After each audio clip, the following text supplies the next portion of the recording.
déjà et dans quel état d'esprit tu arrives ici? Écoute, je suis quasiment bien.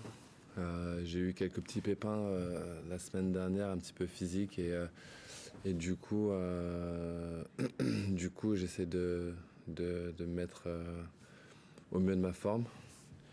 Tennistiquement, j'ai fait un bon match la semaine dernière, mais je me sens pas encore bien. Enfin, j'ai pas une confiance de fou entre guillemets. À l'entraînement, je sens que je pêche encore un peu, donc toujours un peu en recherche de meilleures sensations. À quel point c'est important pour toi de faire un tournoi de préparation avant un grand chelem et surtout le premier de l'année? C'est indispensable ou parce qu'il y en a qui arrivent à s'en priver? Comment tu à s'en passer? Euh, Après, ça dépend. Honnêtement, ça dépend. C'est juste. Moi, je sais que j'avais envie de jouer.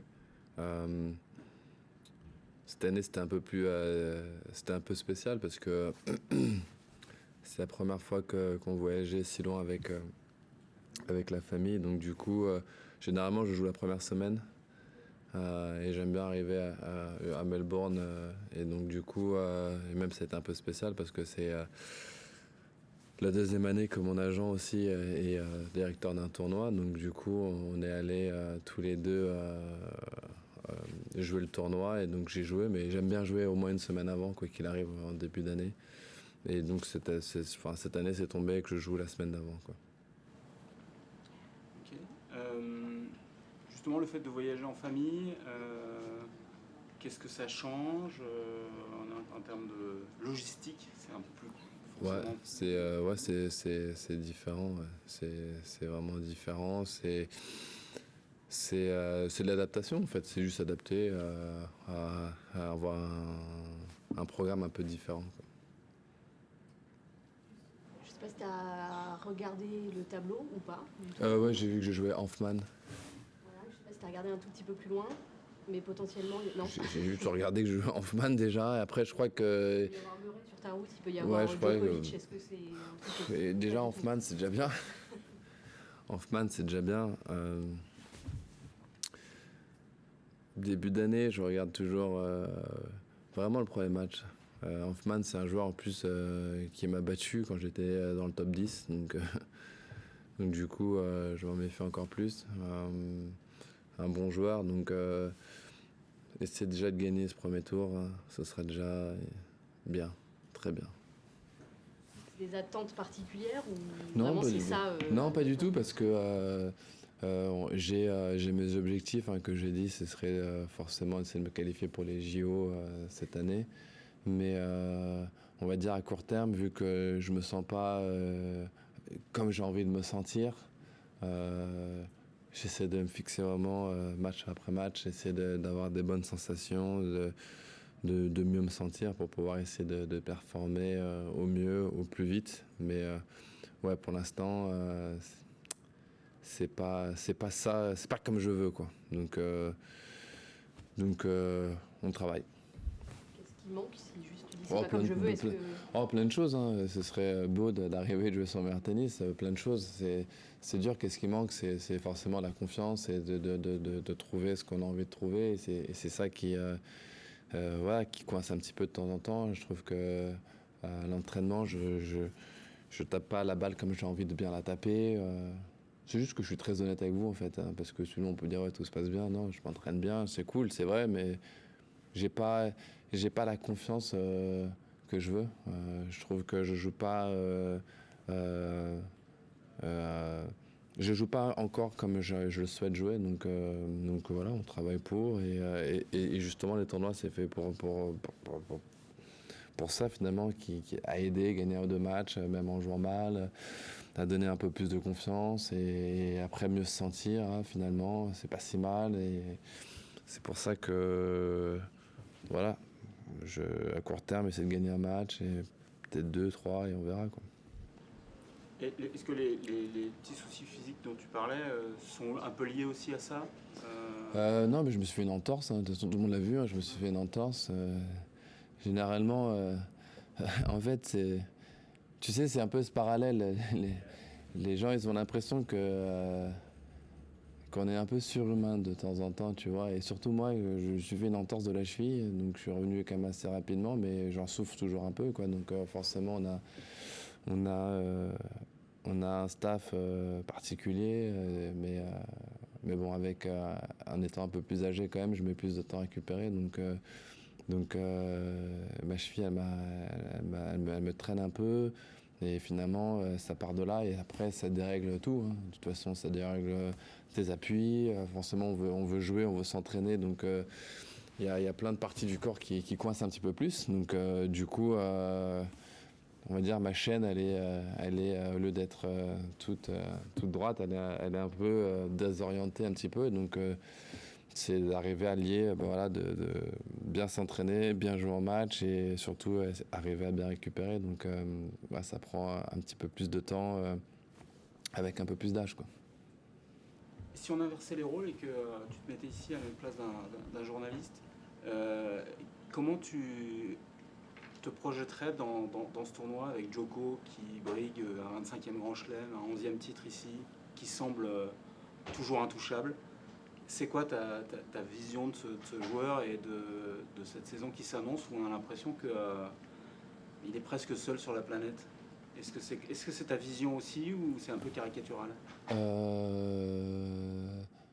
Moi, je pense que, alors je n'irai pas à l'extrême comme ça, mais je pense que ce qu'il fait, c'est exceptionnel, hein. De toute façon, il a toujours été exceptionnel.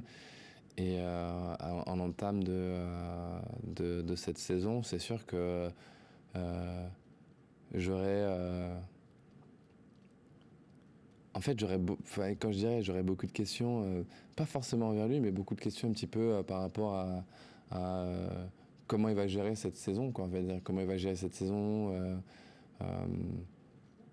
comment il va réagir dans ses hauts, dans ses bas.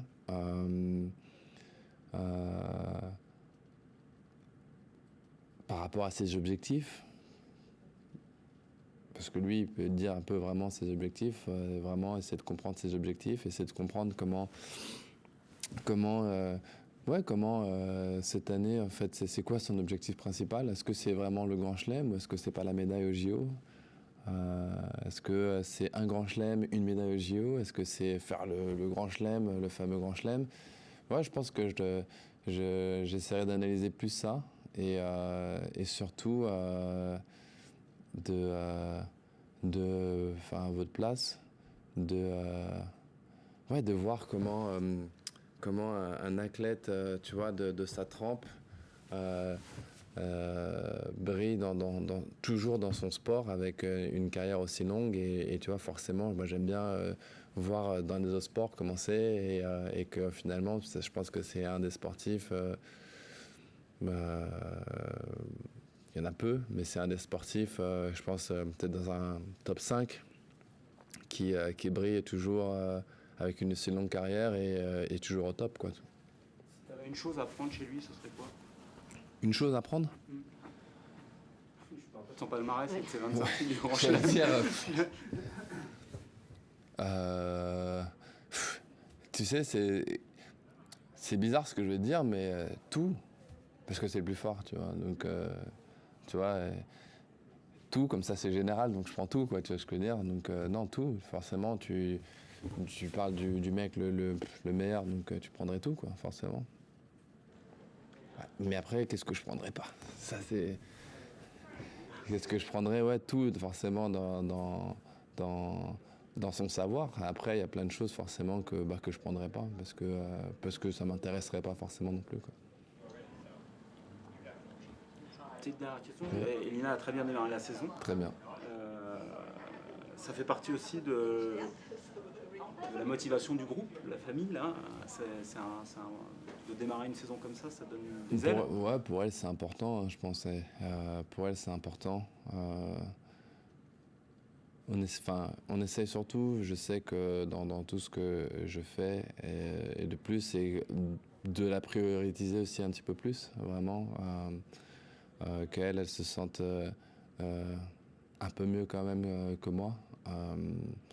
Et du coup, qu'elle ait pu tout de suite bien jouer, ça fait plaisir, je pense même à son équipe, à elle. Elle a eu des petits pépins physiques en fin de saison dernière. Donc, ouais, le pied. Le pied. Donc, du coup, ça la remet dans une bonne dynamique. Et après, nous, si on parle vraiment de famille, c'est trouver la- le bon équilibre, en fait. C'est ça le plus dur, c'est trouver le bon équilibre entre notre métier, notre vie de famille, c'est ce qui est un peu le plus challenging. Mais toujours, je sais que de mon côté, de la mettre toujours un petit peu plus devant quand même, de la protéger plus que moi, parce qu'elle est plus jeune quand même. Il y a de plus en plus de joueuses qui reviennent sur le circuit après être devenues mères. Quel regard, toi, tu portes là-dessus? Moi, je trouve ça génial. Après, c'est plus que que le sport, en fait. Je pense que ça dépasse le sport. Et ça, au contraire, j'espère que ça montre aussi, autre que le sport, que voilà, une femme peut être carriériste et avoir des enfants et que ça se passe bien. Et que surtout, c'est que voilà, qu'elle revienne bien et que ça n'entache pas. Et voilà, je pense que de temps en temps, il y a certains endroits où il y a des craintes et tout ça. Et je trouve que les sportives qui le montrent, je trouve que c'est un bon exemple, quoi. Une question qu'on va peut-être beaucoup te poser cette année, mais c'est normal parce que l'âge aidant, voilà, on arrive dans une forme de projection. Richard a dit hier, parce qu'il va redescendre de la descente, qu'il allait faire tout pour se revenir dans les 100 et puis que s'il n'y arrivait pas, il dirait ciao au cours de la saison. Toi, quel est ton... Est-ce que tu te projettes en te disant si je descends au-delà de basta ou... Tu sais, ça fait tellement d'années que j'ai envie d'arrêter déjà. Moi, Covid, j'étais dans le top 10, je voulais déjà arrêter avec le Covid, donc non. Tu sais, Tu kiffes cette vie quand même. en fait, tu vois, c'est une bonne réflexion que t'as dit, tu vois. Je kiffe mon sport. C'est pas ma vie.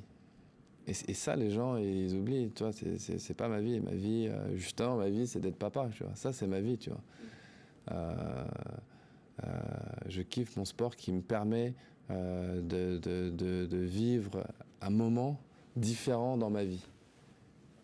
Tu vois, j'essaie de bien structurer, tu vois, ça, parce que... Et c'est justement, c'est-à-dire que... Non, il y a plein de trucs que je kiffe pas dans ma vie. Et tu vois, je te le dis, il y a plein de trucs que je kiffe pas, parce qu'en fait, les gens, ils associent notre vie à rémunération, plaisir et un peu de travail. Les gens, ils savent très bien qu'on travaille, mais tu vois ce que je veux dire. Mais il y a plein d'autres trucs qui balayent, en fait. Et donc, c'est pour ça que je te dis, ouais, je kiffe mon sport, tu vois. Ça m'apporte monstrueux, je découvre des trucs exceptionnels, j'ai des portes exceptionnelles qui s'ouvrent, mais c'est pas ma vie. Ma vie, ça reste, tu vois, comme la tienne, tu vois. C'est-à-dire que je pense que, oui, notre travail fait partie, entre guillemets, de notre vie, mais c'est pas, tu vois. Et donc, j'aime beaucoup de choses, mais il y a beaucoup de choses, forcément, en grandissant, que j'ai envie de faire mieux, tu vois. De faire mieux. Et pour être complètement honnête, simplement l'éducation de mon enfant, tu vois. Je suis content, tu vois, c'est bien, tu vois, on voyage et tout, mais j'aime bien quand ma fille, elle est à la maison, elle est stable, posée à la maison. Les gens, ils sont là, et oui, on voyage dans des bonnes conditions, mais c'est quand même pas un voyage facile. Et je pense que les parents, ils le savent. C'est pas un voyage facile. Je préférais passer un peu plus de temps comme avec. Alors oui, c'est toujours le truc, mais je passe quand même moins de temps. Donc, il y a plein de choses il y a plein de choses qui font que quand même ce moment ce chapitre de ma vie, je l'aurais quand même bien goûté, j'aurais bien profité et je vais bien le remercier. Mais quand il sera fermé, je serai pas non plus mécontent parce que justement, tu vois, j'aurais fait de très jeune à un peu plus âgé, on va dire. J'ai eu la chance, entre guillemets, peut-être de jouer un petit peu plus que certaines personnes qui se sont arrêtées peut-être un peu trop tôt. Et justement, je pense que c'est peut-être ça, j'ai vraiment la chance de me dire, tant que je peux jouer et que je sens l'envie de jouer, tu vois, de kiffer ce sport, de kiffer ces moments, et ben, tu vois, je vais essayer de le faire, tu vois. Je vais pas forcément me mettre une date... une date 100%. Est-ce que c'est...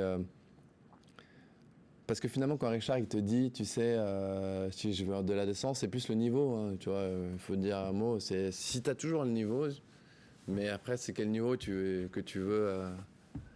que tu veux avoir. Est-ce que tu as envie de faire une année challenger? Est-ce que tu as envie de faire...